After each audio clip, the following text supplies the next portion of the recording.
जय हिंद दोस्तों। आज हम लोग उत्तर प्रदेश पुलिस भर्ती परीक्षा के लिए 7 से 8 महत्वपूर्ण टॉपिक का थ्योरी सेक्शन लेकर के आए हैं। दोस्तों हम लोग इन 7-8 महत्वपूर्ण टॉपिक को कवर करेंगे। इनमें से हम लोग जैसे मानवाधिकार, प्रमुख हेल्पलाइन नंबर, साइबर अपराध, प्रमुख नारे, पुलिस प्रणाली, विमुद्रीकरण, प्रमुख नृत्य, जीएसटी और प्रमुख दिवस जैसे इम्पोर्टेंट टॉपिक को थ्योरी के माध्यम से कवर करेंगे। इसके अलावा हम लोग लगभग 30 मोस्ट इम्पोर्टेंट क्वेश्चनों को भी देखेंगे। वो पूरे संपूर्ण जीएस जीके का एक तरीके से निचोड़ होगा। उन क्वेश्चनों को भी हम लोग यहाँ पे समझने वाले हैं। तो दोस्तों आप लोग पूरा वीडियो देखिएगा और इसका नोट्स जरूर बना लीजिएगा। ये 7-8 महत्वपूर्ण टॉपिक हैं। इनसे क्वेश्चन 100% आता है। पिछले एग्जाम में भी इनसे कम से कम 8 क्वेश्चन पूछे गए थे। जो 7-8 टॉपिक अभी हम आपको थ्योरी से समझाने वाले हैं। तो चलिए दोस्तों आज की क्लास शुरू करते हैं और सबसे पहले समझते हैं कौन से टॉपिक आज हम लोग डिस्कस करेंगे और उनको अच्छे से हम लोग समझेंगे। इसका बिल्कुल जिस तरीके से हमने नोट्स बनाया है उसी तरीके से आप भी बना लीजिएगा। तो चलिए दोस्तों आज का वीडियो शुरू करते हैं। उससे पहले जो लोग चैनल पे नए हैं वो लोग चैनल को सब्सक्राइब कर दें, बेल आइकन को प्रेस कर दें। अगर वीडियो अच्छा लगता है तो प्लीज़ वीडियो को शेयर करें और लाइक ज़रूर करें। तो चलिए समझ लेते हैं। सबसे पहले हम लोग आज की वीडियो में मानवाधिकार, साइबर अपराध, प्रमुख नारे, पुलिस प्रणाली, विमुद्रीकरण, प्रमुख हेल्पलाइन नंबर, प्रमुख नृत्य, जीएसटी और प्रमुख दिवस जैसे टॉपिक को कवर करेंगे। अगर वीडियो बड़ा हो जाएगा तो 2-3 टॉपिक अगर छूट जाएंगे तो हम लोग अगले वीडियो में उनको कवर कर देंगे। लेकिन ये जो जितने टॉपिक लिखे हैं सारे इंपॉर्टेंट टॉपिक हैं, इनको मिस मत करना। अगर यहाँ से आपको नहीं समझ आ रहा है तो दूसरे वीडियो से जाकर के दूसरे यूट्यूबर से आप पढ़ जरूर लेना, क्योंकि इन्हीं से क्वेश्चन आपसे पूछा जा रहा है। तो चलिए शुरू करते हैं आज का वीडियो। सबसे पहले समझ लेते हैं महत्वपूर्ण हेल्पलाइन नंबर। पिछले एग्जाम के हर एक सेट में जितने भी चारों सेट पेपर हुए थे उन सब में एक एक क्वेश्चन इनसे आया था। तो चलिए समझ लेते हैं सबसे पहले कि पुलिस हेल्पलाइन नंबर का क्या नंबर है। पुलिस हेल्पलाइन का नंबर क्या है तो 100 और 112 ये दोनों पुलिस हेल्पलाइन नंबर हैं। एम्बुलेंस का हेल्पलाइन नंबर 102 और 108 है। क्या है? 102 और 108। तो इनको आप अच्छे से याद रखिएगा। आपदा पुलिस प्रबंधन हेल्पलाइन नंबर क्या है तो 108 है। यातायात पुलिस हेल्पलाइन नंबर क्या है 103 है। 103 किसका है? यातायात पुलिस हेल्पलाइन यानी ट्रैफिक पुलिस का। रेलवे पूछताछ का क्या है 139 है। भ्रष्टाचारी विरोध हेल्पलाइन नंबर क्या है 1031। इनका हम एमसीक्यू भी लास्ट में कराएंगे। ठीक है, जो पिछले जो पेपर हुआ था, जो रद्द हुआ था पेपर, उसमें लगभग 4 क्वेश्चन इसी से पूछे गए, तो वो सारे हम आपको करवा देंगे। ठीक है। घरेलू हिंसा हेल्पलाइन नंबर 181 है। राष्ट्रीय मानवाधिकार हेल्पलाइन नंबर 14433। कितना? 14433 है। ग्राम बिजली हेल्पलाइन नंबर 1911 है। मौसम हेल्पलाइन नंबर 1717। एक्ट रक्त बैंक हेल्पलाइन नंबर 1910 है। वायु दुर्घटना हेल्पलाइन नंबर 1071 है। यहाँ पे ये रक्त बैंक की जगह उसने एक्ट लिख दिया है। ठीक है, तो रक्त बैंक है, ये टाइपिंग मिस्टेक है। रोड एक्सीडेंट हेल्पलाइन नंबर ये खूब पूछा गया था, इंपॉर्टेंट है, इसको याद रखिएगा, 1073। राष्ट्रीय उपभोक्ता हेल्पलाइन नंबर सामान की गुणवत्ता, यानी इसी को, ये सामान की गुणवत्ता के लिए होता है कि अगर सामान में गुणवत्ता नहीं देखी जा रही है, सामान गड़बड़ है, तो आप उसमें क्या कर सकते हो, इस नंबर पे शिकायत दर्ज कर सकते हो। अब ये क्वेश्चन किस तरीके से पूछे जाते हैं एग्जाम में ये भी आपको बताएंगे, क्योंकि इनसे क्वेश्चन पूछे गए हैं, तो आपको ये चीज़ें हम करवाएंगे। एंटी करप्शन हेल्पलाइन नंबर, यानी सरकारी कर्मचारी अगर किसी तरीके से भ्रष्टाचार करता है, घूस लेता है, तो आप 1064 में उसकी शिकायत कर सकते हैं। साइबर क्राइम का हेल्पलाइन नंबर 1930 है। साइबर क्राइम का मतलब कि जो ऑनलाइन होता है, जैसे कंप्यूटर डाटा हैकिंग, इस तरीके से जो होता है, उसमें 1930, उसी को साइबर क्राइम कहते हैं। साइबर क्राइम का यूनिट हम अभी पढ़ाएंगे। महिला हेल्पलाइन नंबर क्या है 1090 या 1091 है। तो ये जो अभी इस साइड वाले जो बता रहे हैं ये काफ़ी इंपॉर्टेंट है, इनसे ये क्वेश्चन ज़्यादातर पूछा जा रहा है। आगे देखते हैं। बाल संरक्षण या चाइल्ड हेल्पलाइन नंबर 1098 है। जन शिकायत सीएम हेल्पलाइन नंबर 1076 है। अग्निशमन हेल्पलाइन नंबर 101 है। रेल दुर्घटना हेल्पलाइन नंबर 1072 है। अभी हमने कहा रेलवे पूछताछ हेल्पलाइन नंबर कितना था, तो 139 था, लेकिन रेल दुर्घटना हेल्पलाइन नंबर 1072 है। एलपीजी अगर गैस लीक करती है उसका हेल्पलाइन नंबर 1906 है। तो दोस्तों ये जो मुख्य हेल्पलाइन नंबर थे जिनसे क्वेश्चन पूछा गया है, हर बार ये क्वेश्चन इनसे आता है। तो जो इस साइट के हमने हेल्पलाइन नंबर ये लिखे हैं 8-10 ठो, इनको आपको अच्छे से बिल्कुल रट लेना है, ठीक है। इनसे ही क्वेश्चन ज़्यादा आपसे पूछ रहा है। वो थ्योरिकल क्वेश्चन पूछता है इस तरीके से कि जैसे आप रास्ते से जा रहे हैं, आप किसी काम से जा रहे हैं, देखा कि रोड में एक्सीडेंट हो गया है, तो आप किस नंबर पे कॉल करेंगे। तो वो पूछना चाह रहा है कि रोड एक्सीडेंट हेल्पलाइन नंबर क्या है, तो आपको बताएंगे सर 1073 में कॉल करेंगे, ठीक है। तो इस तरीके से क्वेश्चन आता है। तो ये महत्वपूर्ण हेल्पलाइन नंबर थे, तो इनको बिल्कुल आपको ऐसे ही नोट कर लेना है। चलिए आगे हम लोग देखते हैं दूसरा टॉपिक अपना, मानवाधिकार। तो मानवाधिकार को हम लोग पढ़ लेते हैं, ठीक है, कि मानवाधिकार क्या होता है, इससे भी क्वेश्चन पूछा जाता है। तो समझते हैं सबसे पहले मानवाधिकार। तो ऐसे अधिकार जो मनुष्य होने की वजह से प्राप्त हैं, ऐसे अधिकार जो मनुष्य होने की वजह से प्राप्त है उन्हें मानवाधिकार कहते हैं। यद्यपि संविधान में मौलिक अधिकार यानी फंडामेंटल राइट्स भी प्राप्त हैं, और फंडामेंटल राइट्स यानी मौलिक अधिकार को आप जानते हो संरक्षण कौन प्रदान करता है, तो सुप्रीम कोर्ट या हाई कोर्ट उनको संरक्षण प्रदान करता है। ये बात आप अच्छे से समझते हो। अब देखो, मानवाधिकार पूरे विश्व में प्राप्त हैं। एक बात आप समझो, मानव अधिकार पूरे विश्व में प्राप्त है, यानी कि अगर इंग्लैंड का व्यक्ति अगर भारत में है तो उसको मानवता के आधार पे जो उसके अधिकार है उन्हीं को मानवाधिकार कहा जाता है। ये पूरे विश्व में लागू होते हैं। आप कहीं जाएंगे तो आपको भी वो अधिकार मिलेंगे, लेकिन मौलिक अधिकार क्या होते हैं, वो सिर्फ उस देश के नागरिकों को ही प्राप्त होते हैं, वो देश तक ही सीमित होते हैं। ये हमने लिखा है कि उस देश के नागरिकों को। तो मौलिक अधिकार और मानवाधिकार में आप अंतर समझ गए कि मौलिक अधिकार जो होते हैं वो उस देश के नागरिक को प्राप्त है। जैसे आप इंग्लैंड गए तो इंग्लैंड में जो फंडामेंटल राइट्स होंगे वो वहाँ के नागरिकों को प्राप्त होंगे, आपको वो अधिकार नहीं मिलेंगे। लेकिन जो मानवा अधिकार हैं, जो मानव के लिए जरूरी अधिकार हैं, वो आपको वहाँ भी मिलेंगे। तो आई होप ये बात आप अच्छे से समझ गए। अब मानवाधिकार आयोग की देखो, इसकी जो स्थापना की गई मानवाधिकार आयोग की, वो स्थापना की गई 10 दिसंबर 1948 को। यूएनओ की जो तीसरी बैठक हुई थी पेरिस में, उसी समय इसकी चर्चा की गई थी। 10 दिसंबर 1948 की इसकी क्या की गई, स्थापना की गई। इसे मानव का मैग्ना कार्टा कहा जाता है। क्या कहा जाता है, मानव का मैग्ना कार्टा। विश्व मानवाधिकार दिवस 10 दिसंबर को इसी वजह से मनाया जाता है, क्योंकि इसकी जो स्थापना हुई 10 दिसंबर 1948 की हुई। ये हम विश्व की अभी बात कर रहे हैं, ठीक है, ये विश्व की बात कर रहे हैं कि विश्व में मानवाधिकार जो मनाया जाता है वो दिवस कब मनाया जाता है, 10 दिसंबर को मनाया जाता है, ठीक है। लेकिन भारत में राष्ट्रीय मानवाधिकार की स्थापना कब हुई, 12 अक्टूबर 1993। तो ये डेट आप अच्छे से याद रखिएगा कि भारत में मानवाधिकार पूछ ले या फिर पूछे राष्ट्रीय मानवाधिकार, आप क्वेश्चन का डिफरेंस समझिएगा। डायरेक्ट आ जाए मानवाधिकार दिवस की स्थापना कब हुई, तुरंत टिक करिएगा 10 दिसंबर 1948। पूछ ले राष्ट्रीय मानवाधिकार आयोग की स्थापना कब हुई, 12 अक्टूबर 1993। या फिर पूछे भारत में मानवाधिकार आयोग की स्थापना कब हुई, 12 अक्टूबर 1993 को, ठीक है। अब जो भारत में यानी कि राष्ट्रीय मानवाधिकार आयोग में कितने सदस्य होते हैं, 5 सदस्य होते हैं, जिसमें एक अध्यक्ष होता है, 4 सदस्य होते हैं, 4 मेंबर होते हैं। अगर इनके कार्यकाल की बात करी जाए तो 3 वर्ष या 70 वर्ष होता है। लेकिन पहले क्या था, पहले इनका कार्यकाल 5 वर्ष या 70 वर्ष होता था। तो कब पहले होता था, तो ये 2019 के पहले की बात है।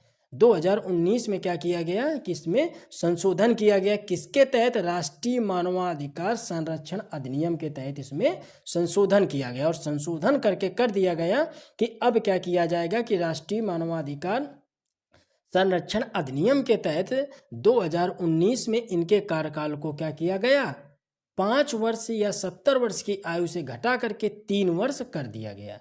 यानी कि अगर कोई व्यक्ति 5 वर्ष या 70 वर्ष या 3 वर्ष या 70 वर्ष का क्या मतलब है, जैसे आप 67 साल में राष्ट्रीय मानवाधिकार के अध्यक्ष या सदस्य बने, तो अब तो आप 3 ही साल कार्यकाल कर पाएंगे ना। अब मान लो कोई 69 साल में बना तो 70 साल उसकी उम्र लिखी है, तो वो 1 ही साल काल उस पद में रह पाएगा। तो आई होप ये भी बात आप अच्छे से समझ गए होंगे।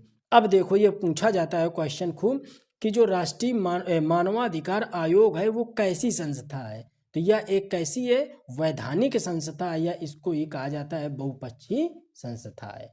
देखो नोट में कुछ चीज़ें हमने लिखी हैं कि मानवाधिकार क्या काम करता है। तो देखो जो राज्य मानवाधिकार आयोग है केवल उन्हीं मामलों की जांच करता है जो समवर्ती सूची या राज्य सूची के मामले हैं। मानवाधिकार में कुल 30 आर्टिकल हैं। कितने हैं? 30 आर्टिकल हैं। और संविधान में कुल कितने अनुच्छेद हैं? तो बताइए संविधान में कुल कितने अनुच्छेद हैं? मूल संविधान की बात करेंगे तो 395 है, लेकिन वर्तमान में बात करेंगे तो कितने हैं? 462 प्लस हो चुके हैं। ठीक है, उनके काखा कागा को जोड़ दिया गया है। तो ये बात आप अच्छे से समझ गए होंगे। अब तक 26 राज्यों ने राष्ट्रीय मानवाधिकार की स्थापना कर ली है। राज्य मानवाधिकार यहाँ पे होना चाहिए, राज्य मानवाधिकार आयोग की स्थापना कर डाली है। कितने? 26 राज्यों ने अभी तक इसकी स्थापना करी है। तो चलिए ये बात आप अच्छे से समझ गए होंगे। अब देख लेते हैं हम लोग विमुद्रीकरण यानी डेमोनेटाइजेशन। डेमोनेटाइजेशन से क्वेश्चन काफ़ी पूछे जाते रहे हैं, तो इसको हम लोग अच्छे से समझने वाले हैं। तो चलिए देखते हैं हम लोग सबसे पहले कि क्या होता है विमुद्रीकरण। तो जब काला धन बढ़ जाता है तब वह अर्थव्यवस्था के लिए खतरा बढ़ जाता है। तो इसे दूर करने के लिए विमुद्रीकरण की प्रक्रिया अपनाई जाती है। ठीक है, तो इसको दूर करने के लिए क्या किया जाता है? विमुद्रीकरण की प्रक्रिया अपनाई जाती है। ठीक है, इसमें क्या होता है कि पुरानी मुद्रा को बंद करके नई मुद्रा का प्रचलन किया जाता है। इसमें क्या करेंगे हम लोग कि पुरानी मुद्रा को बंद कर देंगे। अब आपने जैसे क्या किया कि अभी प्रचलन चल रहा है, अभी कुछ लोग इस तरीके से होंगे जो नंबर 2 के पैसा कमा करके खूब 500 की गड्डियाँ अपने पास स्टॉक करे होंगे, और कल वही चीज़ नोटें बंद हो जाएं तो वो जो पैसा होगा वो क्या हो जाएगा? पूरा बर्बाद हो जाएगा, वो काला धन होता है। तो ये जो प्रोसेस होता है इसी को विमुद्रीकरण कहा जाता है। ठीक है, अब देख लेते हैं कि अभी तक यह 3 बार सिर्फ किया गया है। कितनी बार? 3 बार करा गया है। हालांकि अभी 2024 में भी 2000 के नोट को बंद कर दिया गया था, 2023 में बंद कर दिया गया था, तो वो भी आप इसको याद करके चौथी बार कह सकते हैं। तो देखो जो पहली बार 1946 में किया गया, इसमें 1000 और 10,000 के नोटों को बंद कर दिया गया था। फिर 1954 में इसे 1000, 500 और 10,000 नोटों को चालू कर दिया गया था। जब 1978 में किया गया तो 5000 और 1000 के नोटों को बंद कर दिया गया। और यह 1978 में जब हुआ था तो ये स्वतंत्र भारत का पहला विमुद्रीकरण था। क्यों? उस समय जो सरकार थी मोरारजी देसाई उस समय प्रधानमंत्री थे। भाई 1946 में जो किया गया तो उस समय तो देश हमारा आज़ाद ही नहीं हुआ था। आज़ाद तो 1947 में हुआ। तो जो 1978 वाला जो किया गया तो इस समय देश में स्वतंत्रता मिल चुकी थी हम लोगों को, तो ये स्वतंत्र भारत का पहला विमुद्रीकरण माना जाता है। 2016 में जब किया गया तो 500 और 1000 के नोटों को बंद कर दिया गया था। तो ये बात आप समझ गए। ये सिर्फ आपके नॉलेज के लिए है कि कितनी बार किया गया? 3 बार किया गया। हालांकि ऑप्शन में अगर 4 बार आ जाए तो अब ये जो 2000 की नोटें बंद करी गई थी तो इसको भी आप दिमाग में रखिएगा कि नहीं 4 बार भी ऑप्शन में हो सकता है। ठीक है, क्वेश्चन यहाँ से पूछता है, ये कई बार क्वेश्चन रिपीट हुआ है कि 1 रुपए के नोट तथा सिक्के पर किसके हस्ताक्षर होते हैं? तो ये वित्त सचिव के हस्ताक्षर होते हैं या वित्त मंत्रालय इनको जारी करने की पावर रखता है। तो 1 रुपए का नोट हो या सिक्का हो, इस बात को आप याद रखिएगा किसके हस्ताक्षर होते हैं? तो वित्त सचिव के हस्ताक्षर होते हैं। नोट हो सिक्का हो आपके पास तो देख लीजिएगा वित्त सचिव के उसमें हस्ताक्षर होंगे। ठीक है, बाकी नोटों पे कौन करता है? आरबीआई के गवर्नर करते हैं। नोट पे 17 भाषाओं से रुपया लिखा जाता है। 17 भाषाओं से रुपए लिखा जाता है। आपने एक नोटिस करा होगा कि रुपए का चिन्ह कुछ इस तरीके से बना होता है। तो ये जो चिन्ह था रुपए का किसने तैयार किया था? तो 2010 में इसको घोषित किया गया था और इसको तैयार किया था उदय कुमार। ये आईआईटीएन थे, बम्बई के छात्र थे, उन्होंने इसको तैयार किया था। आईआईटी बॉम्बे से ये आईआईटी कंप्लीट कर रहे थे तो उन्होंने इसको बनाया था इस चित्र को। ठीक है, ये 2010 में इसकी घोषणा करी गई थी। अब देखो क्वेश्चन आपसे जो पूछेगा वो यहाँ से पूछता है, ये पॉइंट में जो नोट में लिखा है, या फिर आपसे कितनी बार किया गया ये आपसे पूछ सकता है, लेकिन सन नहीं पूछेगा आपसे। क्वेश्चन आपसे ये पूछता है कि नोट छापने के कारखाने कहाँ पे हैं, स्याही कहाँ से छापी जाती है, टकसाल कहाँ पे बनाए गए हैं, तो यहाँ से आपको याद करना है। तो देखो नोट छापने के जो कारखाने हैं वो कहाँ पे हैं? देखो देवास मध्य प्रदेश में है, यहाँ पे नोट छापने की स्याही बनती है। स्याही कहाँ से बनती है? देवास मध्य प्रदेश से। होशंगाबाद मध्य प्रदेश से नोट छापने का कागज बनता है। नासिक, मैसूर और सालकी यहाँ भी नोट छापने का कारखाना स्थापित है। अब देख लेते हैं कि सिक्के ढालने के टकसाल कहाँ पे बनाए गए हैं। तो कहाँ पे सिक्के ढाले जाते हैं, तो नोएडा, मुंबई, कोलकाता और हैदराबाद, ये चारों बिल्कुल रट लीजिएगा। नोएडा, मुंबई, कोलकाता और हैदराबाद, ठीक है। मुंबई और कोलकाता में भारत रत्न जो पदक मिलता है उसको भी छापा जाता है। तो याद रखिएगा कि भारत रत्न पदक जो छापा जाता है मुंबई और कोलकाता में छापा जाता है।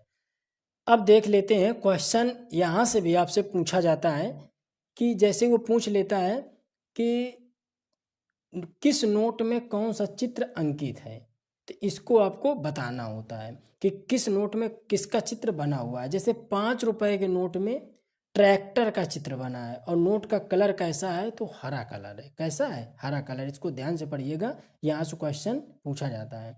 10 रुपए के नोट पे कोणार्क का सूर्य मंदिर बना है, ठीक है, और ये नोट कैसा है? चॉकलेटी ब्राउन है। 20 रुपए के नोट पे एलोरा की गुफा बनी है और ये हल्का पीला है। 50 रुपए के नोट पे हम्पी का रथ बना हुआ है और ये ब्लू रंग का है। कैसा है? ब्लू रंग का है। 100 रुपए के नोट पर रानी की वाव बनी हुई है, ये नीला रंग का है। रानी की वाव का मतलब है वो जो सीढ़ियाँ आप देखते हो चित्र में, वो सीढ़ियाँ बनी हुई हैं, ठीक है। इस तरीके से रानी का वाव मतलब इस तरीके से पुराने ज़माने की जो सीढ़ियाँ होती थी उस तरीके से बनाई गई हैं। ये कुंड बना है और चारों दिशाओं से सीढ़ियाँ बनी, उसी को रानी की वाव कहा गया था, ठीक है। अब देख लेते हैं 200 रुपए के नोट पे सांची का स्तूप बना है और यह किस रंग का है, तो हल्के पीले रंग का है। 500 रुपए के नोट पे लाल किला बना है और वो कैसा है? स्टोन ग्रे कलर का है। 2000 रुपए के नोट पे मंगलयान बना हुआ है और ये मजेंटा रंग का नोट है।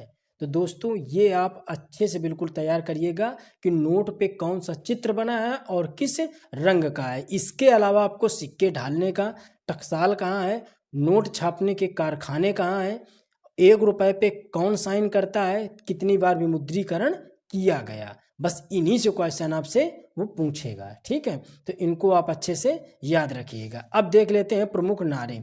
ये वाला जो सेक्शन है ये हमने पिछली जो वीडियो बनाई थी जिसमें MCQ कराया था तो उसमें भी हमने ये करवा दिया था, लेकिन फिर भी हम लोग यहाँ पे देख लेते हैं। जिन लोगों ने वो वीडियो नहीं देखा होगा तो उनका यहाँ पे कवर हो जाएगा। देखिए, इंकलाब जिंदाबाद, आप जानते हैं कि क्वेश्चन नारों यानी स्लोगन से भी क्वेश्चन हर एक शिफ्ट में पूछा गया था। तो हम आशा ये कर सकते हैं कि अगर सब कुछ ठीक ठाक रहा, सारी स्थितियां पॉजिटिव रहीं, जिस तरीके के पैटर्न से क्वेश्चन आए थे, अगर वही पैटर्न रहा तो 100% आप मान के चलिए जो टॉपिक करवा रहे हैं इनसे क्वेश्चन आपके पूछे जाएंगे, ठीक है। चलिए, इंकलाब जिंदाबाद का नारा दिया था भगत सिंह जी ने। दिल्ली चलो इसका नारा दिया था सुभाष चंद्र बोस ने। मारो फिरंगी को नारा दिया था मंगल पांडे ने। कर मत दो यानी टैक्स मत दो का नारा दिया था सरदार वल्लभ भाई पटेल ने। विजयी विश्व तिरंगा प्यारा श्याम लाल गुप्ता पार्षद जी ने ये नारा दिया था। अब आगे देखते हैं वंदे मातरम। वंदे मातरम ये नारा किसने दिया था, तो बंकिम चंद्र चटर्जी जी ने दिया था। जनगण मन अधिनायक जय है रविंद्रनाथ टैगोर जी ने यह कहा था। साम्राज्यवाद का नाश हो भगत सिंह जी ने कहा था। स्वराज हमारा जन्म सिद्ध अधिकार है और इसे ले करके रहेंगे, यह नारा किसने दिया था, बाल गंगाधर तिलक ने दिया था। सारे जहां से अच्छा हिंदुस्तान हमारा, ये किसने कहा था, तो मोहम्मद इकबाल जी ने कहा था। तुम मुझे खून दो मैं तुम्हें आज़ादी दूंगा, खूब फेमस रहा, सुभाष चंद्र बोस जी का यह नारा था। साइमन कमीशन वापस जाओ लाला लाजपत राय, बहुत इंपॉर्टेंट है लाला लाजपत राय। पूर्ण स्वराज या आराम हराम है, यह किसने कहा था, तो पंडित जवाहरलाल नेहरू जी ने कहा था। भारत छोड़ो या हे राम या करो या मरो, यह 3 नारे किसने दिए थे, तो महात्मा गांधी जी ने दिए थे। सरफरोशी की तमन्ना अब हमारे दिल में है, यह नारा किसने दिया था, राम प्रसाद बिस्मिल जी ने दिया था। जय जवान जय किसान, यह नारा किसने दिया था, तो यह लाल बहादुर शास्त्री जी ने दिया था। कब दिया था, जब 1965 में भारत पाकिस्तान युद्ध के समय दिया था। और इसी में एक पॉइंट जुड़ जाए, जय किसान, भाई जय जवान जय किसान ये नारा दिया लाल बहादुर शास्त्री जी ने। जय किसान जय जवान और जय विज्ञान ये नारा किसने दिया? तो ये अटल बिहारी वाजपेयी जी ने दिया था। तो दोस्तों ये आप अच्छे से याद रखिएगा, ये जितने भी स्लोगन बताए हैं इनसे क्वेश्चन पूछा जाता है। आगे हम लोग देख लेते हैं साइबर अपराध। तो देखते हैं हम लोग साइबर अपराध से क्वेश्चन भी आते हैं। तो साइबर अपराध से या गैर कानूनी तरीके से कंप्यूटर डेटा या मोबाइल या एटीएम या इंटरनेट के द्वारा किया गया अपराध होता है। यानी यह इलीगल तरीके से किया गया या गैर कानूनी तरीके से किया गया कंप्यूटर डेटा को निकालना, मोबाइल से निकालना, एटीएम, इंटरनेट के द्वारा अगर कोई अपराध किया जाता है तो वो साइबर अपराध के अंतर्गत आता है। अब देखो साइबर अपराध में सूचना प्रौद्योगिकी अधिनियम 2000 ये पारित कब हुआ था? ये आईटी एक्ट के तहत सन 2000 में पारित किया गया था। राष्ट्रपति जी ने इसको कब मंजूरी दी थी? तो 9 जून 2000 को दी थी और यह लागू हुआ था 17 अक्टूबर सन 2000 को। तो सूचना प्रौद्योगिकी अधिनियम जो था ये सन 2000 में लागू किया गया था। ठीक है, राष्ट्रपति जी ने इसको 9 जून 2000 को मंजूरी दी थी और लागू 17 अक्टूबर सन 2000 को लागू किया गया था। राष्ट्रीय साइबर अपराध सुरक्षा नीति कब बनाई गई? सन 2013 में बनाई गई। बीएन कृष्णा समिति 2018 में है जिसमें पर्सनल डाटा को संरक्षण करने हेतु बात कही गई थी। बीएन कृष्णा समिति ये कब आई थी? सन 2018 में आई थी। इसका भी संबंध किससे है? तो साइबर अपराध से है। ठीक है, भारत का पहला साइबर पुलिस स्टेशन कौन सा है? तो बताइए, भारत का जो पहला साइबर पुलिस स्टेशन बेंगलुरु में खोला गया था। ठीक है, भारत का पहला राज्य जिसने एक साथ अपने जिले में साइबर पुलिस स्टेशन खोला था तो वो है महाराष्ट्र। यानी कि महाराष्ट्र में जिलों में साइबर पुलिस स्टेशन खुले हुए हैं। उत्तर प्रदेश में साइबर अपराध पुलिस स्टेशन कहाँ खोला गया था? तो नोएडा और गाजियाबाद में। कहाँ पे? नोएडा और गाजियाबाद में। अगर आप लोग प्रैक्टिस सेट लगा रहे होंगे, प्रैक्टिस कर रहे होंगे तो आपको ये अनुमान लग रहा होगा कि क्वेश्चन साइबर अपराध, विमुद्रीकरण, हेल्पलाइन नंबर से किस टाइप के पूछे जा रहे हैं। ऐसा तो नहीं है कि फर्जी की चीज़ें हम पढ़ा करके आपका समय बर्बाद कर रहे हैं। अगर इस तरीके से आपको कुछ लगे तो वीडियो स्किप कर दो, समय मत बर्बाद करो और आप अपने स्तर से पढ़ाई करो। अगर आपको लग रहा है कि नहीं क्वेश्चन इनसे पूछे जाते हैं तो वीडियो पूरा अंत तक देखो और नोट्स ज़रूरत के अकॉर्डिंग बना लो। जो चीज़ें आती हैं ना लिखो, नहीं आता उनको नोट डाउन कर लो। चलिए आगे हम लोग देख लेते हैं बुडापेस्ट कन्वेंशन 2001 का संबंध किससे था? तो यह भी संबंध किससे था? साइबर अपराध से था। किससे था? साइबर अपराध से था। यह क्वेश्चन पूछा जाता है बुडापेस्ट कन्वेंशन कब हुआ था? सन 2001 में हुआ था। इसका संबंध किससे है? साइबर अपराध से है। इसमें लेकिन भारत ने अभी तक हस्ताक्षर नहीं किए हुए हैं। ठीक है, अब साइबर अपराध में कभी कभी मेल से क्वेश्चन पूछता है। ठीक है, जैसे पूछता है, ये साइबर अपराध के प्रकार है। जैसे पूछता है स्पैम ईमेल। अब इसमें क्या है? स्पैम ईमेल में आते हैं जो कंप्यूटर को नुकसान पहुंचाते हैं। अब क्या होता है, आपने कभी चेक करा होगा कि आपके मेल में जब इनबॉक्स के चौथे या पांचवें कॉलम पे आप देखते होगे लिखा होगा इनबॉक्स, फिर सेंट, ड्राफ्ट, फिर लिखा होगा स्पैम। ठीक है, तो जो स्पैम मेल पे आप मेल खोल के कभी देखोगे उसमें 150 स्पैम मेल पड़े ही रहते हैं। वो क्या करते हैं? आपकी मेल को, आपके कंप्यूटर को डिस्टर्ब करते हैं। जब ये अधिक मात्रा में आ जाते हैं तो आपका सिस्टम हैंग कर जाता है, बंद हो जाता है, या फिर आपकी मेल जो होती है वो एकदम से बंद हो जाती है, खुलना बंद हो जाता है, रीसेट मांगने लगता है, पासवर्ड फॉरगेट हो जाता है। इस तरीके की जो भी क्रिया होती है वो कौन से साइबर के प्रकार में आती है? स्पैम ईमेल साइबर प्रकार आता है। हैकिंग क्या होता है? तो देखो, कंप्यूटर के द्वारा हैक करना हैकिंग कहलाता है। इसमें क्या क्या करा जा सकता है? नाम बदल लिया जा सकता है, आपका पासवर्ड बदलाया जा सकता है और अन्य कुछ फेरबदल उसमें करे जा सकते हैं। यह भी दो प्रकार का होता है, एक होता है ब्लैक हट, एक होता है वाइट हट। ये वाइट हट जो पूछा गया था यूपीएसआई में पूछा गया था। ठीक है, यूपीएसआई के एग्जाम में वाइट हट पूछा गया था। तो देखो, जो ब्लैक हट होते हैं इनका इरादा होता है हैक करना, चोरी करना या नुकसान पहुंचाना। ठीक है, जो ब्लैक हट होते हैं उनका काम ही है कि इस तरीके से आपके कंप्यूटर को हैक करेंगे कि या तो आपका नाम बदल देंगे, पासवर्ड चेंज कर देंगे, या फिर कुछ ऐसी इंफॉर्मेशन को निकाल लेते हैं जो आपके काम की थी। ठीक है, तो उनका और ये उनमें एक प्रकार है ब्लैक हेड। तो ब्लैक हेड का काम ही होता है कि वो किसी न किसी माध्यम से आपको क्या करेंगे, नुकसान पहुंचाएंगे। लेकिन वाइट हेड क्या करते हैं, इनका इरादा गलत नहीं होता है, वो लोग सिर्फ हैक करके देख चेक करते हैं, उसके बाद उसको नुकसान नहीं पहुंचाते, फिर वैसे का वैसा वो कर देते हैं। ठीक है, तो ये चीज़ हो गई साइबर प्रकार में। दूसरा हो गया हैकिंग का। अब तीसरा हम लोग समझ लेते हैं फिशिंग क्या होता है। कभी कभी ये शब्दावलियाँ भी आती हैं, तो फिशिंग समझ लो। फिशिंग यानी नकली ईमेल आईडी से मैसेज करना, जैसे किसी बैंक, शॉपिंग मॉल या कंपनी से मिलते जुलते कॉल या धोखाधड़ी। अब समझो कि नकली ईमेल से आपको क्या करेंगे, मैसेज। आपने कभी देखा होगा आपके फ़ोन में इतने फ़ोन आते हैं वो कि बधाई हो, आपको 3 लाख का मुफ्त लोन दिया जाता है, बधाई हो आपने कार जीत ली है, बधाई हो आपने ये कर लिया है, आपने इतनी अमेजॉन फ्लिपकार्ट से शॉपिंग करी है तो आपको ये 1 लाख का टैबलेट दिया जाता है, ये लैपटॉप दिया जाता है। इस तरीके से धोखाधड़ी वाले एसएमएस कॉल आपको आते हैं। ठीक है, तो ये कहलाता है क्या, फिशिंग कहलाता है। या कॉल के भी थ्रू आ सकता है और मेल के भी थ्रू आ सकता है, ये कहलाता है फिशिंग। अब एक शब्दावली और है बुलिंग।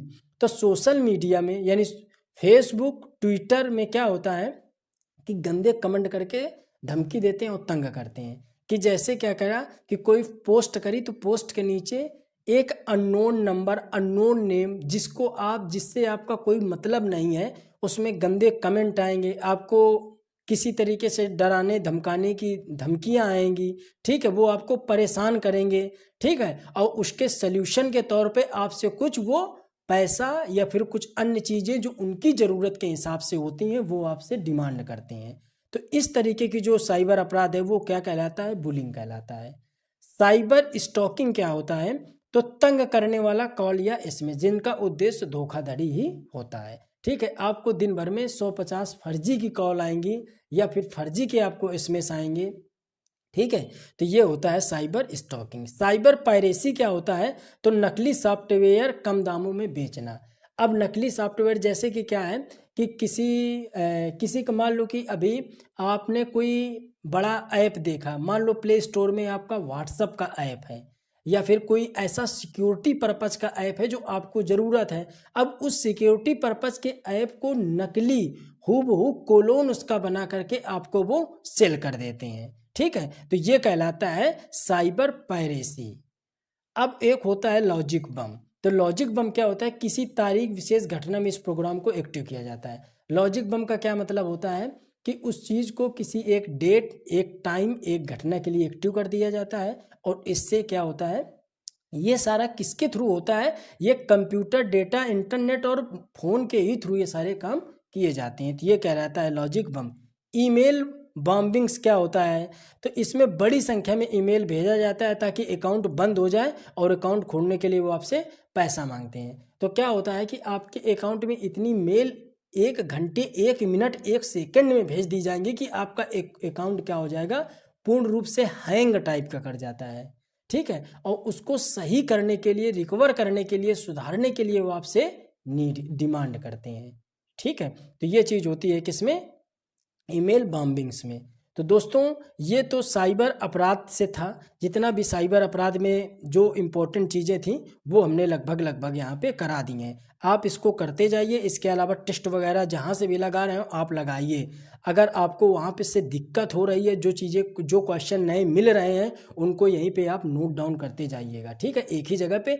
जब तक पेपर की डेट नहीं आ जाती आप इसी तरीके से नोट्स बना लो। जहाँ से भी टेस्ट लगाओ, आपने साइबर अपराध लगाया, क्वेश्चन देखा, साइबर अपराध का टेस्ट देखा कि साइबर अपराध में 3 क्वेश्चन आपको नए मिले, तो उसी जगह पे आप साइबर अपराध के आगे 3 क्वेश्चन, उन 3 क्वेश्चनों को वहाँ पे फटाक से लिखो और इसको रिवीजन डेली करते रहो। नोट्स डेली रिवीजन करो। टेस्ट लगाना जितना इम्पोर्टेंट है उतना इम्पोर्टेंट रिवीजन करना है। तो ये बात आप अच्छे से समझिए। 20 दिन आपके एग्जाम के बचे हुए हैं तो पूरा सही से उपयोग करिए। रिवीजन करना मत छोड़िए, बार बार कह रहे हैं, रिवीजन करना मत छोड़िए। जो जिनसे ज़्यादा नंबर बन सकते हैं उनका आप ज़्यादा से ज़्यादा रिवीजन करें। ठीक है, अब देखिए शास्त्रीय नृत्य, क्लासिकल डांस, इनसे भी क्वेश्चन पूछा जाता है। तो क्लासिकल डांस में हम लोग देख लेते हैं, जब किसी पौराणिक कहानी का चित्रण किया जाता है तो वह शास्त्रीय नृत्य कहलाता है। ठीक है, जब किसी पौराणिक कहानी का चित्रण किया जाता है तो वो शास्त्रीय नृत्य कहलाता है। जैसे आपने देखा होगा कोई रामायण का पाठ करता है, महाभारत का पाठ होता है, तो ये सब किसके अंतर्गत आते हैं? ये सब शास्त्रीय नृत्य के ही अंतर्गत आते हैं। इनकी टोटल संख्या कितनी है? 8 है। टोटल संख्या कितनी है? 8 है। कौन कौन से? भरतनाट्यम, मोहिनीअट्टम, कथकली, कथक, मणिपुरी, ओडिसी, कुचिपुड़ी और सत्रिया। तो ये कुछ 8 नृत्य हैं जो शास्त्रीय नृत्य का जिनको दर्जा प्राप्त है, क्लासिकल डांस का जिनको दर्जा प्राप्त है। तो संख्या कितनी है? 8 है। ये भी बात आपको अच्छे से याद रखनी है। इसकी जानकारी हमको कहाँ से मिलती है? तो नाट्य शास्त्र से मिलती है। और नाट्य शास्त्र को किसने लिखा है? तो भरत मुनि ने लिखा है। इसको ही, नाट्य शास्त्र को ही 5वां वेद माना जाता है। तो कभी कभी क्वेश्चन ये भी आपको देखने को मिलता होगा कि 4 वेदों के अलावा जो 5वां वेद माना जाता है तो किसको कहा जाता है? तो नाट्य शास्त्र को कहा जाता है। ठीक है, तो ये चीज़ आप अच्छे से समझ गए होंगे। अब हम लोग देख लेते हैं जो शास्त्रीय नृत्य हैं, तो इनके कभी कभी कलाकारों की भी श्रेणी पूछी जाती है कि कौन सा कलाकार, अगर आपसे पूछ ले बिरजू महाराज का संबंध किससे है, तो बताइए बिरजू महाराज का संबंध किससे है? कथक से है। तो इस टाइप के भी क्वेश्चन पूछते हैं। तो देखते हैं, भरतनाट्यम यह तमिलनाडु का मुख्य नृत्य है। ठीक है, सबसे प्राचीन नृत्यों में से एक है और यह मंदिरों में किया जाता है। कहाँ पे किया जाता है? मंदिरों में किया जाता है। ऐसा नहीं है कि ये जनसभा में आयोजित किया जाता है या रामलीला के तरीके से किया जाता है, इस तरीके का नहीं है। ये कहाँ पे आयोजित होगा? ये मंदिरों में आयोजित होता है। भरतनाट्यम कहाँ, किस राज्य का नृत्य है? तो यह तमिलनाडु राज्य का नृत्य है। ठीक, उदाहरण में इनमें कुछ 4-5 आपको नाम याद रखने हैं, ये पूछे जाते हैं। यामिनी कृष्णमूर्ति, रुक्मणी देवी और वैजंती माला, जिसमें से आपको वैजंती माला और यामिनी कृष्णमूर्ति का नाम आपको अच्छे से याद रखना है। किससे संबंधित है? भरतनाट्यम से संबंधित है। मोहिनीअट्टम यह केरल का क्लासिकल डांस है। यह महिलाओं द्वारा किया जाता है। किसके द्वारा? महिलाओं द्वारा। इसमें श्रीदेवी, हेमा मालिनी और कल्याणी अम्मा, ठीक है, इनके नाम आपको याद रखने हैं। कथकली यह केरल में किया जाता है, यह पुरुषों के द्वारा किया जाता है। मोहिनीअट्टम महिलाओं के द्वारा किया जा रहा था, लेकिन कथकली पुरुषों के द्वारा केरल का ये शास्त्रीय नृत्य है। इसमें महाभारत, रामायण जैसे चीज़ों का पाठ किया जाता है। महाभारत या रामायण जैसी कथाओं का पाठ किया जाता है। उदाहरण के तौर पे आनंद और शिवराम इसके मुख्य उदाहरण है। कथक यह उत्तर प्रदेश का प्रमुख क्लासिकल डांस है। इसमें सितारा देवी, बिरजू महाराज, लच्छू महाराज, वेरी वेरी इंपॉर्टेंट है, इनके नाम को याद रखिएगा। लच्छू महाराज, बिरजू महाराज, सितारा देवी किससे संबंधित है? कथक से संबंधित है। कथक किस राज्य का क्लासिकल डांस है? तो उत्तर प्रदेश का क्लासिकल डांस है। मणिपुर में मणिपुर क्लासिकल डांस। उदाहरण झाबरी बहनें, खूब इंपॉर्टेंट है, झाबरी बहनों को बस आप याद रखो, झाबरी बहनें। उड़ीसा, उड़ीसा में किया जाता है। कुचिपुड़ी आंध्र प्रदेश में किया जाता है। कुचिपुड़ी कहाँ? आंध्र प्रदेश में। और कथकली केरल में।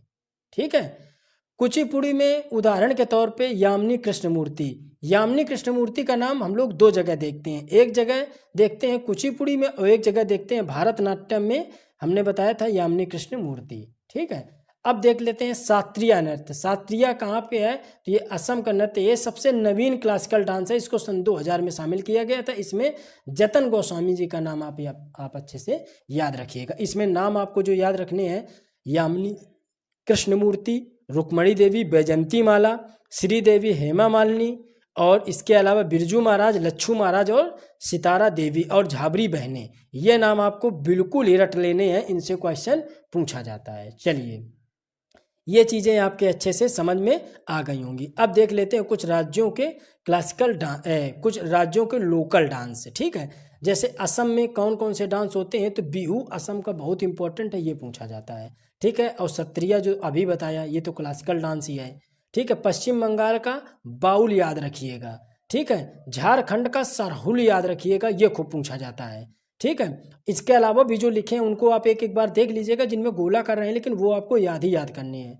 उड़ीसा का छाऊ नृत्य खूब पूछा जाता है, छाऊ। ठीक है, और इसके अलावा दलचाई, माया और सावरी। उत्तर प्रदेश का रामलीला तो आप जानते ही हैं, नौटंकी जानते हैं। कजरी खूब पूछा जाता है, कहाँ का है? उत्तर प्रदेश का ये लोकल डांस है। अब हम लोग देख लेते हैं उत्तरांचल का। तो उत्तरांचल में छपेली और चांचरी ये है। पंजाब का देख लेते हैं, भांगड़ा और गिद्दा, ये दोनों आपको याद रखने हैं, पंजाब और हरियाणा में है। राजस्थान का कठपुतली, सबसे ज़्यादा जो पूछा जाता है कठपुतली पूछा जाता है। गुजरात का गरबा, गुजरात का गरबा और डांडिया, आप बिल्कुल इनको जिन पे गोलाकार है उनको बिल्कुल रटना है। महाराष्ट्र का कौन सा पूछा जाता है, तो हांडी, दही हांडी नृत्य महाराष्ट्र का पूछा जाता है, और तमाशा नृत्य भी कभी कभी पूछा जाता है। केरल का मोहिनी अट्टम, केरल का मोहिनी अट्टम। कर्नाटक का यक्षगान, बहुत इंपॉर्टेंट है कर्नाटक का यक्षगान। छत्तीसगढ़ का कौन सा नृत्य है, तो सुआ पूछा जाता है, छत्तीसगढ़ का सुआ। डंडा या रास नृत्य भी पूछा जाता है, लेकिन आप सुआ इसको याद करिएगा। अरुणाचल प्रदेश का मुखौटा नृत्य खूब पूछा जाता है अरुणाचल प्रदेश का। इसके अलावा युद्ध नृत्य भी शामिल है। बिहार का छऊ नृत्य, देखो छऊ नृत्य बिहार में भी किया जाता है और छऊ नृत्य उड़ीसा में भी किया जाता है, यहाँ पे हमने बताया, ठीक है। और बिहार का मगही पूछा जाता है, ठीक है। तमिलनाडु में कबलतम, कौन सा है, कबलतम, कबलतम तमिलनाडु का आप याद रखिएगा। तो दोस्तों ये कुछ इंपॉर्टेंट लोकल डांस और क्लासिकल डांस थे जो हमने आपको अच्छे से समझा दिए हैं। तो इनको जिस तरीके से हमने बताया है इसी तरीके से नोट्स बना लीजिएगा और इसी तरीके से एक बार रिवाइज कर लीजिएगा। अगर सब कुछ अच्छा रहेगा तो क्वेश्चन आपका यहीं से आएगा। अब देख लेते हैं दोस्तों, ये कुछ संस्थाएं लिख दी हैं, कभी कभी इससे भी क्वेश्चन आ जाता है। हालांकि ये मानवाधिकार का जहाँ चैप्टर बताया था उसी पे आपको इसको नोट कर लीजिएगा। जैसे संस्थाओं में पूछ लेता है संवैधानिक, असंवैधानिक और गैर संवैधानिक, ये इसी को संविधान उत्तर कहते हैं, ठीक है। तो संवैधानिक संस्थाएं जिनका स्रोत संविधान है, यानी कि जिनका उल्लेख संविधान में है, वो सब संवैधानिक संस्थाएं कहलाती हैं। जैसे भारत का निर्वाचन आयोग, ये अनुच्छेद 324 के अंतर्गत गठन होता है। 280 में भारत का वित्त आयोग का गठन है। 338 में राष्ट्रीय अनुसूचित जाति का गठन है और 338 में जनजाति का गठन है और अनुच्छेद 338 बी में राष्ट्रीय ओबीसी वर्ग का गठन है, यानी पिछड़ा वर्ग का गठन है। तो संवैधानिक संस्थाएं वह संस्थाएं जिनका संविधान में उल्लेख है। ये कभी कभी संस्थाएं आपसे पूछता है कि बताइए भारत का वित्त आयोग कैसी संस्था है, तो ये संवैधानिक संस्था है, इसको आप अच्छे से याद रखिएगा। असंवैधानिक क्या होता है, जिनका संविधान में मान्यताएं, जिनको संविधान में मान्यताएं नहीं मिली हैं, वो असंवैधानिक संस्थाएं कहलाती हैं, तो इसको याद नहीं करना है।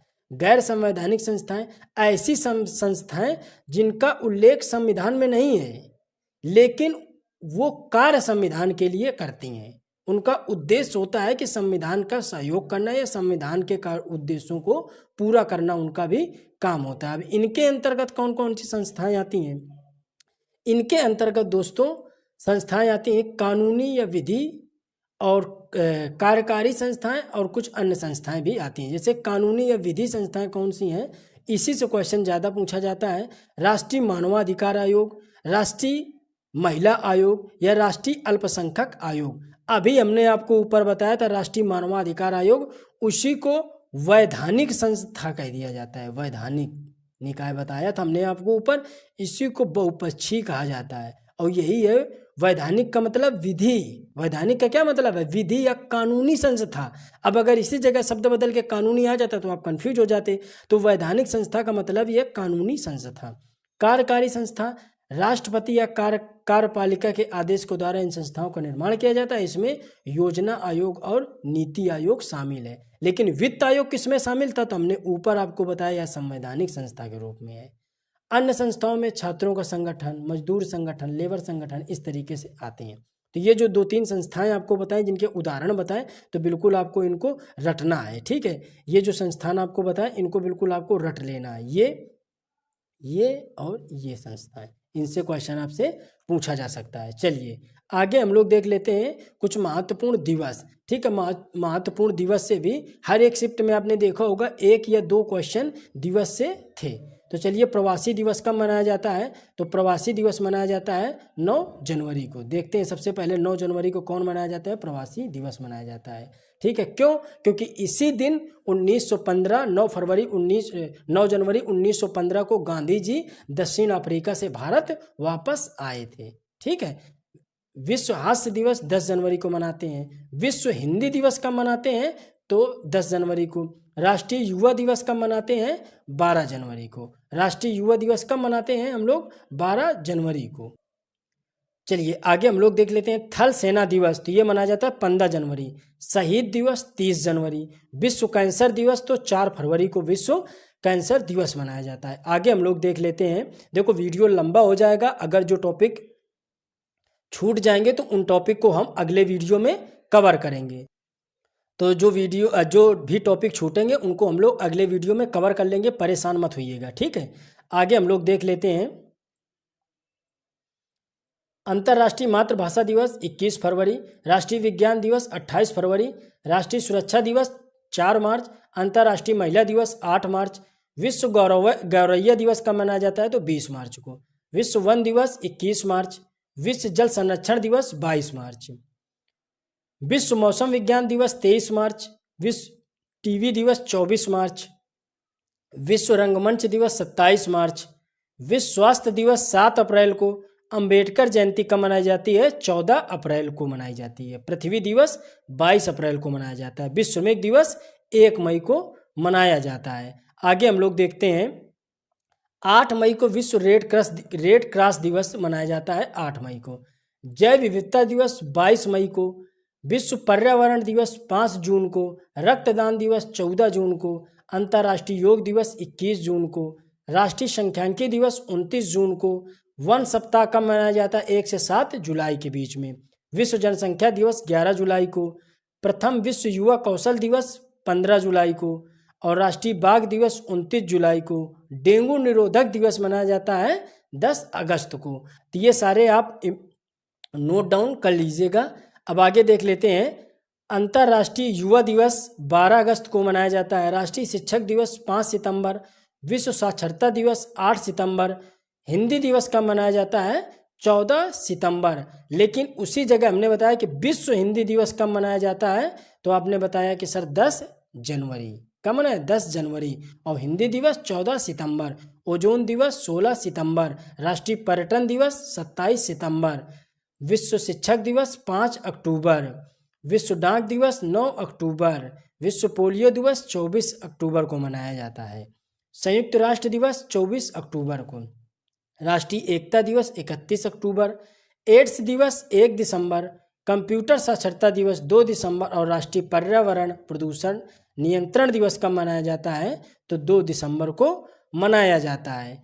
2-4 और दिवस बचे उनको भी देख लेते हैं। विश्व मृदा दिवस 5 दिसंबर, झंडा दिवस 7 दिसंबर, मानवाधिकार दिवस 10 दिसंबर। स्थापना कब हुई मानवाधिकार दिवस की? अभी हमने ऊपर आपको बताई थी, कमेंट करके बताइएगा कि राष्ट्रीय मानवाधिकार आयोग की स्थापना कब करी गई।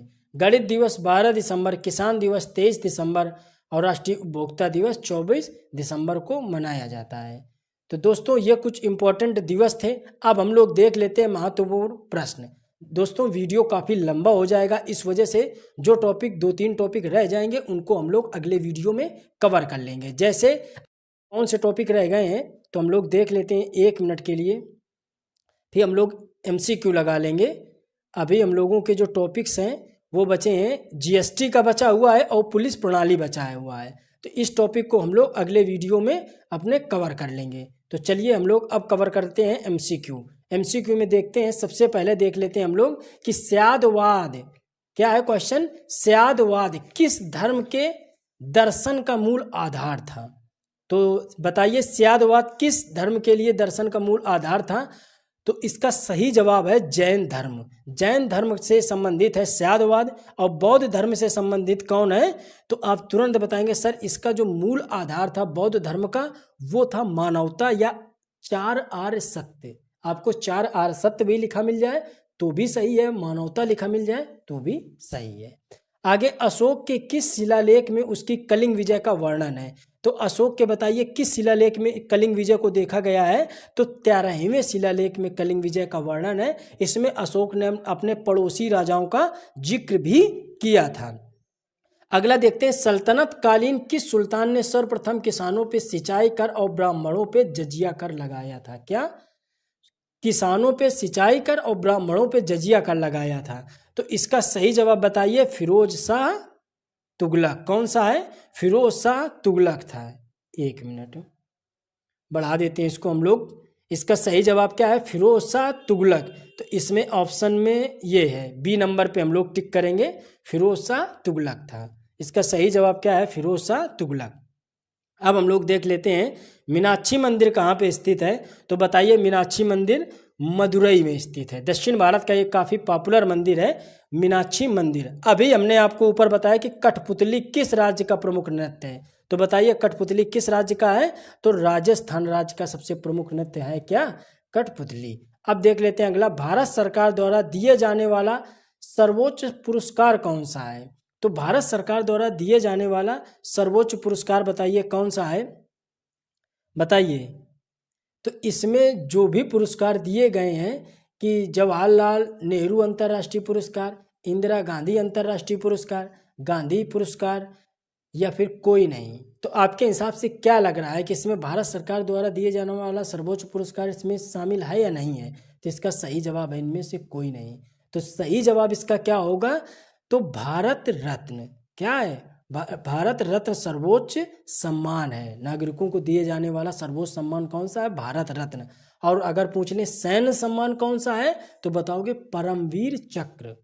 परमवीर चक्र सैन्य सम्मान है, और सर्वोच्च सम्मान नागरिकों को कौन सा दिया जाता है? भारत रत्न। ये ऑप्शन में था नहीं, तो ये सारे विकल्प हो गए गलत। लेडी विद द लैंप के नाम से किसको जाना जाता है? तो फ्लोरेंस नाइटिंगेल को लेडी विद द लैंप के नाम से जाना जाता है। ये आधुनिक नर्सिंग आंदोलन की उनको जन्मदाता के रूप में भी हम लोग जानते हैं। विश्व प्रसिद्ध खजुराहो का मंदिर कहाँ पे है? तो खजुराहो के मंदिर बताइए कहाँ पे हैं? ये हम लोगों के मध्य प्रदेश में स्थित है। खजुराहो के मंदिर कहाँ पे स्थित है? मध्य प्रदेश में। तो हम लोग आगे देख लेते हैं, वायुमंडल में दैनिक मौसम परिवर्तन निम्नलिखित में से किसमें अधिक होता है? दैनिक मौसम परिवर्तन का मतलब आंधी तूफान, ये जो घटनाएं होती हैं, ये सारी क्रियाएं किसमें होती हैं? क्षोभ मंडल में होती हैं। तो इसी को दैनिक परिवर्तन की बात कर रहा है। तो क्षोभ मंडल यही सबसे क्या है? वायुमंडल के सबसे निचली परत है। क्षोभ मंडल के बाद समताप, मध्य, आयन और वायुमंडल क्रम से लगे हुए हैं। रॉकी, एंडीज और एटलस, आल्प्स, हिमालय आदि ये किस प्रकार के पर्वत हैं? तो कैसे हैं? वलित पर्वत के उदाहरण हैं। रॉकी, एंडीज, एटलस या हिमालय, ये जो पर्वत आप देखते हो, तो यह किस प्रकार के पर्वतों के उदाहरण के रूप में जानते हैं? तो यह कैसे हैं? वलित पर्वत के उदाहरण हैं। और ब्लॉक पर्वत के उदाहरणों में से कौन से आएंगे? तो जैसे ब्लैक फॉरेस्ट है, ये जर्मनी का है। सॉल्ट रेंज है, ये पाकिस्तान का है। विंध्य पर्वत है, या फिर सतपुड़ा पर्वत है, ये भारत के हैं। तो ये सब किस में आ जाते हैं? ब्लॉक पर्वत के उदाहरण में। ज्वालामुखी पर्वत में जैसे किलिमंजारो है, ये किलिमंजारो हो गया, हवाई द्वीप हो गया, माउंट लोवा हो गया, इस तरीके के माउंट पोपा ज्वालामुखी हो गया, ये सारे ज्वालामुखी द्वीप आ जाते हैं। और अगर अवशिष्ट पर्वत आपसे पूछ लिया जाए कि अवशिष्ट पर्वत बताइए, तो अवशिष्ट पर्वत में तो आप बहुत ही फेमस अवशिष्ट पर्वत है अरावली पर्वत, पारसनाथ पर्वत, नल्लामाला पर्वत पहाड़ियाँ और महेंद्रगिरी, ये सारी किस्में आ जाती हैं अवशिष्ट पर्वत के उदाहरण में हम लोगों को देखने को मिलती हैं। तो दोस्तों ये चीज़ आप अच्छे से समझ गए होंगे। आगे हम लोग देख लेते हैं, चलिए आगे हम लोग देखते हैं। भारत में प्रच्छन्न बेरोजगारी मुख्यतः दिखाई देती है किस क्षेत्र में दिखाई देती है? तो बताइए, कृषि क्षेत्र, सेवा क्षेत्र, फैक्ट्री क्षेत्र या इन सभी क्षेत्रों में। तो किन क्षेत्रों में यह बेरोजगारी देखने को मिलती है? तो इसका जवाब आप कमेंट करके हमको दीजिए, किसमें हम लोग ये बेरोजगारी देखने को पाते हैं। अगला देखिए, भारतीय अर्थव्यवस्था में सबसे अच्छे ढंग से किन शब्दों को व्यक्त किया? व्यवस्था में आगे देख लेते हैं, सार्वजनिक वितरण प्रणाली का लक्ष्य क्या है? गरीबों को खाद्य सुरक्षा उपलब्ध कराना, जमाखोरी एवं काला बाजारी को रोकना, व्यापारियों द्वारा अधिक मूल्य लिए जाने वाले से रोकना, या फिर उपरोक्त सभी। तो इसका जवाब है उपरोक्त सभी। क्या है? उपरोक्त सभी। अब हम लोग आगे देख लेते हैं अगला क्वेश्चन, संविधान के किस संविधान संशोधन के द्वारा 6 से 14 वर्ष के सभी बच्चों के लिए शिक्षा का अधिकार मूल अधिकार बना दिया गया था? तो बताइए कौन, इसका सही जवाब क्या है? 86वां संविधान संशोधन। यह कब हुआ था? तो 86वां संविधान संशोधन अधिनियम सन 2002 में कब हुआ था संशोधन? सन 2002 में हुआ था। इसमें 6 से 14 वर्ष के सभी बच्चों को यह अधिकार दिया गया था कि वो शिक्षा मुफ्त में निःशुल्क शिक्षा प्राप्त कर सकते हैं। दल बदल से संबंधित प्रावधान किस अनुसूची में रखे गए हैं? तो दल बदल से संबंधित कानून जो हैं वो 10वीं अनुसूची में रखे गए हैं। इनको 92वें संविधान संशोधन द्वारा जोड़ा गया था। 92वां संविधान संशोधन कब हुआ था? तो 1985 को हुआ था। आगे हम लोग देख लेते हैं, उच्च न्यायालय के न्यायाधीश किस आयु तक अपना पद धारण कर सकते हैं? तो बताइए, उच्च न्यायालय के न्यायाधीश किस आयु तक अपना पद धारण कर सकते हैं? तो ये सही जवाब इसका क्या होगा? 62 वर्ष तक। 62 वर्ष तक अपना पद धारण कर सकते हैं। ये त्याग पत्र किसको देते हैं? राष्ट्रपति जी को देते हैं। लेकिन अब ये प्रस्ताव चल रहा है कि इनको 65 वर्ष तक की बात कही जा रही है, लेकिन अभी सही जवाब है इसका 62 वर्ष। आगे हम लोग देख लेते हैं, अगला क्वेश्चन है कि संविधान में मूल कर्तव्यों की प्रेरणा किस देश से मिली है? तो बताइए, मूल कर्तव्यों की प्रेरणा कहाँ से मिली है? बताइए, पूर्व सोवियत संघ से। कहाँ से मिली है? पूर्व सोवियत संघ।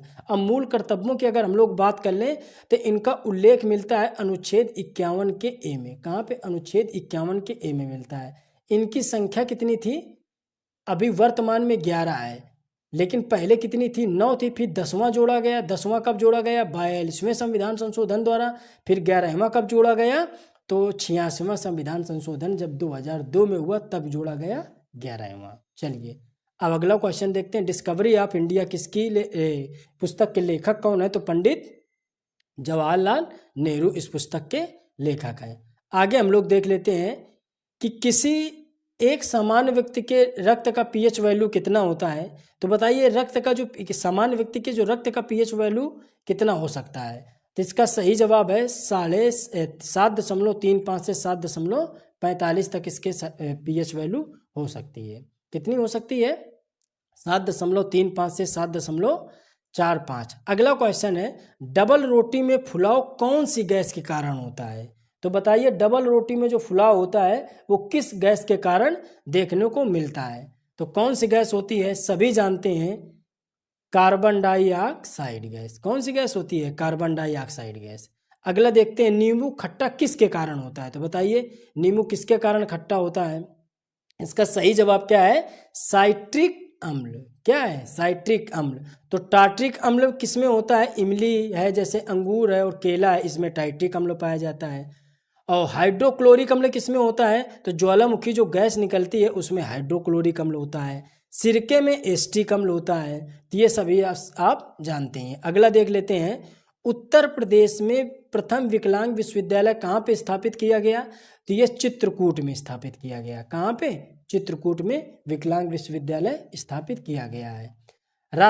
अगला क्वेश्चन हम लोग देखते हैं, राधा स्वामी मठ का मुख्य केंद्र दयाल बाग उत्तर प्रदेश के किस जिले में स्थित है? बताइए, कहाँ पे स्थित है? आगरा में स्थित है। चलिए, इसकी स्थापना कब हुई थी? 1861 में हुई थी। शिव दयाल सिंह ने इसकी स्थापना करी थी। अगला क्वेश्चन हम लोग देख लेते हैं, निम्नलिखित में से कौन सा लोक नृत्य ब्रज का नृत्य है या ब्रज क्षेत्र का नृत्य है? तो बताइए कौन सा है? इसमें जो सर्कुलर नृत्य है या ब्रज क्षेत्र में किए जाने वाला नृत्य कहलाता है। अगला क्वेश्चन हम लोग देखते हैं, दिसंबर 2023 में काशी तमिल संगम के द्वितीय संस्करण का आयोजन उत्तर प्रदेश की किस जिले में किया गया था? तो बताइए, उत्तर प्रदेश की किस जिले में इसका आयोजन किया गया था? तो इसका सही जवाब क्या है? दिसंबर 2023 में काशी तमिल के द्वितीय संस्करण का जो आयोजन था उत्तर प्रदेश के किस जिले में किया गया था? बताएं। तो इसका सही जवाब है वाराणसी। कहाँ पे किया गया था? वाराणसी में किया गया था। अगला हम लोग देख लेते हैं, लोकसभा हेतु उत्तर प्रदेश से निर्वाचित सदस्यों की कुल संख्या क्या है? तो अब आप जानते ही हैं कि लोकसभा में उत्तर प्रदेश से सीटें कितनी हैं? 80 हैं। अगर हम आपसे कह दें कि राज्यसभा तो कितनी सीटें हैं? 31। लोकसभा की कितनी है? 80। ये उत्तर प्रदेश की बात कर रहे हैं। विधानसभा की कितनी है? तो 403। विधान परिषद की कितनी है? तो 100 सीटें हैं। कितनी है? 100। ये सीटें आपको अच्छे से याद रखनी है। अगला देख लेते हैं, सामुदायिक पुलिस व्यवस्था का लक्ष्य क्या है? तो सामुदायिक पुलिस व्यवस्था का लक्ष्य क्या है? चलिए ऑप्शन देखते हैं, पुलिस नागरिक के बीच समन्वय, संगठित अपराधियों पर छाया, नैतिक मूल्यों का निर्माण या आधुनिकता को बढ़ावा देना। तो इसमें सही जवाब है पुलिस नागरिकों के बीच में समन्वय स्थापित करना इनका मुख्य उद्देश्य है। स्त्रियों की दशा में सुधार हेतु सुधार न होने तक विश्व कल्याण का कोई मार्ग नहीं है। स्त्रियों की दशा में सुधार न होने तक विश्व कल्याण का कोई मार्ग नहीं है। यह कथन किसका है? तो यह कथन किसने कहा था? तो स्वामी विवेकानंद जी का यह कथन है। ठीक है, अगला देखते हैं जैविक प्रदूषक कहाँ पे मिलते हैं? तो जैविक प्रदूषक जो होते हैं वो जल में पाए जाते हैं। चलिए आगे हम लोग देख लेते हैं जल संरक्षण के लिए क्या जरूरी होता है। तो बताइए जल संरक्षण के लिए क्या जरूरी होता है? कि नदियों पर बांध बनाना चाहिए, वर्षा के लिए जल का संचय करना चाहिए, जल के दुरुपयोग को रोकना चाहिए, इन सभी को। तो क्या है? इन सभी को लागू करना चाहिए, तभी जल संरक्षण संभव है। विश्व पर्यावरण दिवस, ऊपर पर्यावरण दिवस कराया था, तो विश्व पर्यावरण दिवस कब मनाया जाता है?